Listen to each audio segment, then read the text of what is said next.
Hello students, आज हम practical part जो है आपके सिलेबस का उसमें से एक एक्सपेरिमेंट को करना देखेंगे।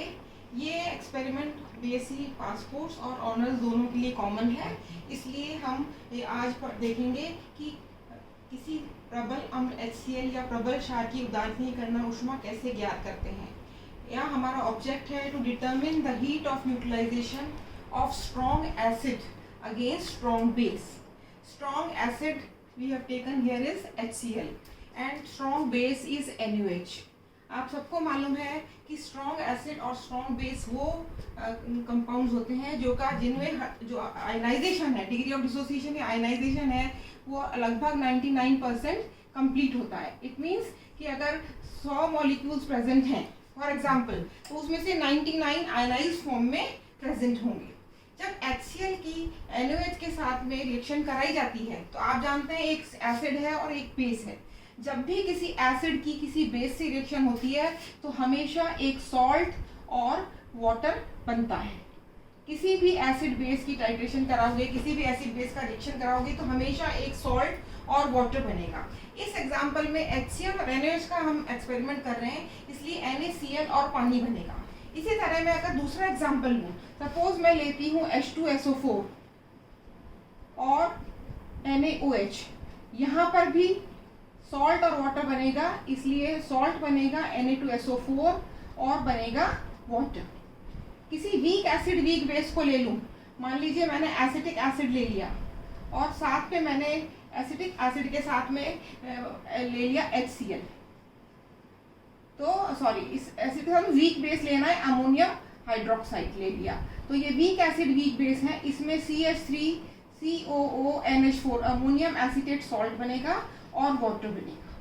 तो जितनी भी ये जो एसिड और बेस का बनने का जो रिएक्शन है, ये न्यूट्रलाइजेशन रिएक्शन कहलाता है। स्ट्रॉन्ग एसिड हो, स्ट्रॉन्ग एसिड स्ट्रॉन्ग बेस हो, वीक एसिड स्ट्रॉन्ग बेस हो, वीक एसिड वीक बेस हो, हर समय आप देखेंगे कॉमन चीज़ क्या है। इन सारे रिएक्शंस में जो मैंने लिखे हैं, इनमें कॉमन चीज़ है कि H आयन OH आयन के साथ में कंबाइन करके वाटर मॉलिक्यूल बनाता है।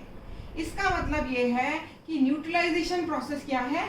जो सॉल्ट बनते हैं वो डिपेंडिंग अपॉन कि आपने कौन सा एसिड लिया अलग अलग बनते हैं, लेकिन कॉमन चीज जो है वो है फॉर्मेशन ऑफ वाटर। एक H आयन से एसिड से H आयन और बेस से OH आयन मिलकर वाटर बनाते हैं। तो सिंपली हम कह सकते हैं कि हीट ऑफ न्यूट्रलाइजेशन क्या है, when 1 gram equivalent of N acid combines with 1 gram equivalent of an strong base, then they form salt and water. This process of neutralization of 1 gram equivalent of acid with 1 gram equivalent of base is known as heat of neutralization. Or we can say 1 gram neutralization is a process where 1 gram equivalent of H ion neutralizes completely with 1 gram equivalent of OH ions. अब यहाँ पर 1 gram equivalent का मतलब आपको समझना होगा, ये मैं पहले भी बता चुकी हूँ आपको इलेक्ट्रोकेमिस्ट्री पढ़ाते वक्त। 1 ग्राम इक्विवेलेंट का मतलब है किसी भी इलेक्ट्रोलाइट का मॉलिक्यूलर वेट ग्राम में। जैसे कि मैंने आपको बताया था NaOH का मॉलिक्यूलर वेट है 40 ग्राम्स, 40, और इसको जब ग्राम में ले लेते हैं तो ये 40 ग्राम होगा। अगर ये इसका मॉलिक्यूलर वेट है और NaOH के अंदर रिप्लेसेबल हाइड्रोक्साइड आयन केवल एक है, एक आयन रिप्लेस हो सकता है, तो molecular weight upon replaceable hydrogen ion या OH आयन होता है इक्विवेलेंट वेट। तो 1 से करेंगे तो 40 का 40 रहेगा, इसलिए NaOH का मॉलिक्यूलर वेट और इक्विवेलेंट वेट सेम होता है। सिमिलरली HCl का क्लोरीन का है 35.5 और हाइड्रोजन का है 1, तो ये होता है 36.5। इस 36.5 को अगर आप ग्राम में ले लेंगे और यहाँ पर रिप्लेसेबल हाइड्रोजन एक है, तो मॉलिक्यूलर वेट ऐसे केस में इक्विवेलेंट वेट के बराबर हो जाएगा। तो जब हम कहते हैं 1 gram equivalent of acid neutralises completely with 1 gram equivalent of NaOH, this is heat of neutralisation. इसका मतलब है इसका 1 ग्राम तुल्यांक 1N सॉल्यूशन इसके 1N सॉल्यूशन से जब कंप्लीटली रिएक्ट करेगा तो H आयन OH आयन के साथ में मिलकर के पानी बना लेंगे, और इस घटना को हम उदासीनीकरण या हीट ऑफ न्यूट्रलाइजेशन कहते हैं। और स्ट्रॉन्ग एसिड स्ट्रॉन्ग बेस में इसका मान Q जो है वो -13.6 किलो कैलोरीज आता है। ये माइनस है, माइनस शो करता है heat is given out, this is exothermic reaction. अब इस एक्सपेरिमेंट को कैसे करना है वो हम देखते हैं। इसमें हमें चाहिए NaOH चाहिए, 1N HCl चाहिए, ऑक्सैलिक एसिड और फिनोफ्थिलीन हमको चाहिए, क्योंकि 1N NaOH और NHCl ये प्राइमरी स्टैंडर्ड नहीं है, ये सेकेंडरी स्टैंडर्ड्स हैं। तो इनको स्टैंडर्डाइज करने के लिए हमको ऑक्सैलिक एसिड और फिनोफ्थिलीन की जरूरत पड़ती है। लेकिन ये हम अभी आपको बना हुआ सॉल्यूशन दे रहे हैं 1N NaOH का और 1N HCl का। अब इसमें इस एक्सपेरिमेंट को करने के लिए सबसे पहले हम जिस पात्र में, जिस कंटेनर में एक्सपेरिमेंट करेंगे उसका वाटर इक्विवेलेंट निकालना ज़रूरी है। इसलिए ज़रूरी है वाटर इक्विवेलेंट निकालना क्योंकि जो भी कंटेनर है उसके अंदर जो भी मेटल है, ग्लास है या जो भी चीज़ है, वो कुछ हीट को एब्जॉर्ब करता है जब आप उसके अंदर रिएक्शन कराते हैं। तो वो जो हीट, उसने कितनी हीट एब्जॉर्ब की, वो उसको हमें हीट ऑफ न्यूट्रलाइजेशन में शामिल करना ज़रूरी है। इसलिए हम वाटर इक्विवेलेंट या जल तुल्यांक किसी भी पदार्थ का, किसी भी थर्मस फ्लास्क का, किसी भी बीकर का निकालते हैं जब हम उसमें एक्सपेरिमेंट करते हैं। तो यहाँ पर हमने ठंडा पानी लिया, उसकी 100 ml क्वांटिटी ली। इसको हमने जिस पात्र में हमको अभिक्रिया करनी है, एक्सपेरिमेंट करना है थर्मस फ्लास्क में, उसमें डाल दिया 100 ml कोल्ड वाटर, ठीक है। और इसका टेम्परेचर नोट कर लिया, उसके अंदर डाल करके थर्मस का ढक्कन बंद करके कि टेम्परेचर T1 डिग्री सेंटीग्रेड है।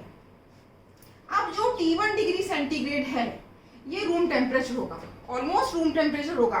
मान लीजिए रूम टेम्परेचर 30 डिग्री आता है, ठीक है। फॉर एग्जाम्पल ये रूम टेम्परेचर T1 30 डिग्री आता है। तो अब आप 30 को 30 से 60 से 70 डिग्री सेंटीग्रेड ज्यादा 100 ml पानी अलग से गर्म करेंगे बीकर में।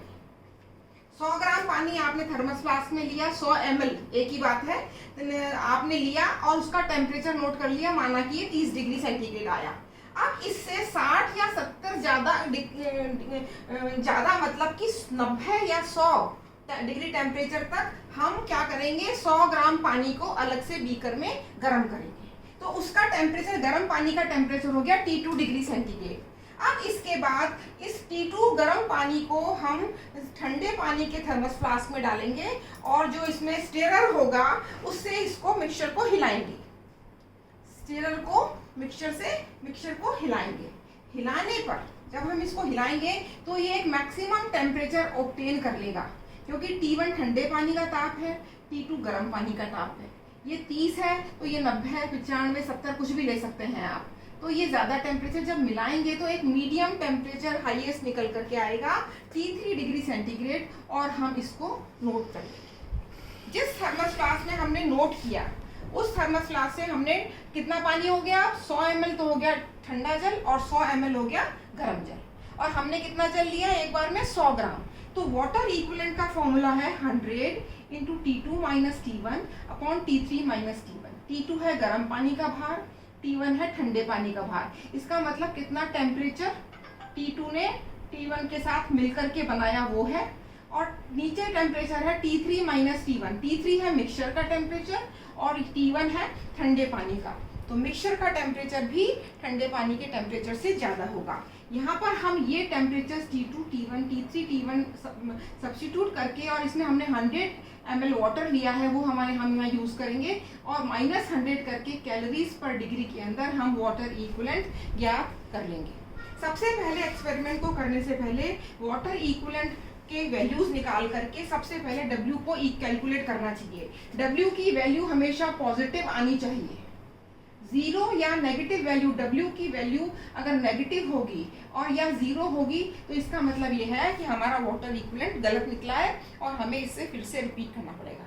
अदरवाइज हम अगर पूरा एक्सपेरिमेंट करके कैलकुलेशन करेंगे तो हीट ऑफ न्यूट्रलाइजेशन में W का यूज होता है, वो नेगेटिव या जीरो आ गया तो हमारी सारी टर्म जीरो हो जाएगी और हमारा एक्सपेरिमेंट गलत हो जाएगा। तो वाटर इक्विवेलेंट निकाल लिया हमने इस तरह से। इसके बाद हम निकालेंगे हीट ऑफ न्यूट्रलाइजेशन। इसके लिए हम 1N HCl और 1N NaOH आपको देंगे। अब आपने 1N वॉल्यूम जो है HCl का वो ले लिया 100 ml, सिमिलरली आपने 1N NaOH का वॉल्यूम ले लिया 100 ml, टोटल वॉल्यूम हो गया स्टार्ट। हाँ, अब हमें निकालना है हीट ऑफ न्यूट्रलाइजेशन। इसमें हमने वॉल्यूम ऑफ HCl लिया है 100 ml और वॉल्यूम ऑफ 1N NaOH लिया है 100 ml। टोटल वॉल्यूम जो हो गया हमारा 100 + 100 200 ml वॉल्यूम हो गया। अब हम क्या करते हैं, इसमें जो HCl और NaOH लिया है 1n 1n, इनका टेम्परेचर ज्ञात कर लेते हैं, क्योंकि ये रूम टेम्परेचर पर है, पहले से बने हुए हैं, इसलिए इन दोनों का temperature T4 degree centigrade same आना चाहिए। लेकिन अगर किसी कारणवश ये सेम नहीं आता तो उस केस में हम T4 को लेते हैं T4 dash plus T4 double dash का एवरेज, एक एसिड का टेम्परेचर, एक बेस का टेम्परेचर और उसका एवरेज, वो हम लेते हैं T4। इसके बाद हम क्या करते हैं, HCl को हमने फ्लास्क में डाल लिया, अपने जिसमें एक्सपेरिमेंट कर रहे थे उसमें से पानी निकाल दिया वाटर इक्विवेलेंट का, उसमें 100 ml हमने HCl डाल दिया और उसको थोड़ी देर हिलाया, जिससे कि थर्मस फ्लास्क जो है वो T4 टेम्परेचर को अटेन कर ले। अब इसके बाद हम धीरे धीरे हिलाते हुए उस 100 ml HCl के अंदर 100 ml NaOH ट्रांसफर कर देते हैं और दोनों के मिलने पर न्यूट्रलाइजेशन होगा, HIN OH बनेंगे, सॉल्ट और वाटर बनेगा। उसके फलस्वरूप इसमें टेम्परेचर ऊष्मा निकलेगी और टेम्परेचर राइज होगा। और ये जो हाईएस्ट टेम्परेचर राइज है, increase in temperature of mixture, वो हमारा क्या है, ये है आपका T5। हमारा जो इंक्रीज जो टेम्परेचर है नॉर्मलिटी एसिड की हमने ले ली, ये टेम्परेचर T4 हो गया। अब इसका जो हमने डाला उसके कारण टेम्परेचर हो गया T5 और पहले टेम्परेचर कितना था एसिड बेस का, T4, इसलिए rise in temperature T4 5 minus T4 degree centigrade होगा और ये अप्रॉक्सीमेटली 6 से 7 डिग्री या 8 डिग्री होना चाहिए अगर हमारे रिजल्ट सही आए। ठीक है, इसके बाद हम निकालेंगे अभिक्रिया में मुक्त ऊर्जा, उसका फॉर्मूला है 200 ml। 200 ml है ये, 100 ml plus 100 ml, 200 ml total volume हो गया, प्लस वाटर इक्विवेलेंट बराबर है T5 माइनस T4, इसका मतलब राइज इन टेम्परेचर है, इसको हमने 100 से गुणा किया, डिवाइडेड बाय अम्ल या क्षार का आयतन और अम्ल या क्षार की नॉर्मलता। अम्ल और क्षार का आयतन है 100 ml, 100 ml लिए हैं हमने और नॉर्मलिटी है 1n। इस तरह से ज्ञात करने पर और इसको मल्टीप्लाइड बाय 100 है तो हमारा जो उदासीनीकरण ऊष्मा आती है वो आती है Q, ये पूरा फैक्टर, इसमें अपन T5 T4 सब्स्टिट्यूट कर देंगे, 1 सब्स्टिट्यूट कर देंगे और W की वैल्यू सब्स्टिट्यूट कर देंगे तो Q आएगी वैल्यू उदासीनीकरण ऊष्मा।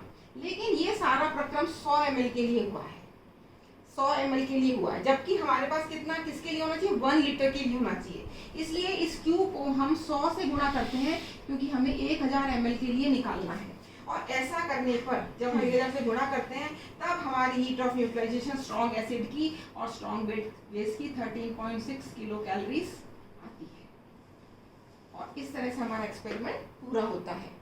अगर हम इस एक स्ट्रॉन्ग एसिड की जगह एक चीज वीक ले लें, स्ट्रॉन्ग वीक एसिड या वीक बेस ले लें, स्ट्रॉन्ग एसिड या स्ट्रॉन्ग बेस की जगह, या दोनों वीक हैं, दोनों वीक कर दें, तो ऐसी परिस्थिति में हमारी उदासीनीकरण ऊष्मा 13.6 से कम आएगी, क्योंकि उस केस में इस ऊष्मा से कुछ हिस्सा उस वीक इलेक्ट्रोलाइट के आयनाइजेशन के लिए काम में आएगा, क्योंकि उसका 100% आयनाइजेशन नहीं होता।